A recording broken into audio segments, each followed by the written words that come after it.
Շատ միջոցներ կան գումար աշխատելու, բայց երբեմն նկատում եմ մեր TikTok հարթակում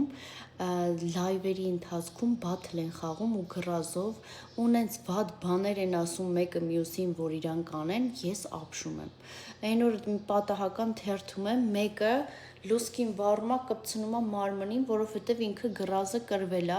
ու 10 անգամ ինքը պիտի էդի անի, ասենք իրանց վրա լիքը շռամներ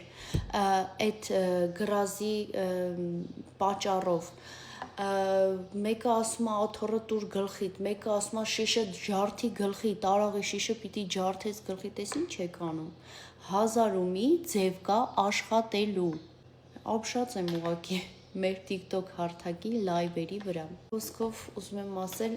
շատ ու շատ հեշտ և շատ գումար կարող եք աշխատել առանց ձեզ վնասելու։ Հա, մի հատ էլ բան եմ հիշել, որ բերան էին կարում, հասկանում եք, լայվի ընթացքում բերան են կարում ու իրականում ստեղից մցնում, ստեղից հանում, այսպես կարում էին, Աստված ջան, գոնե գնալով առաջ գնանք, հետ ենք գնում։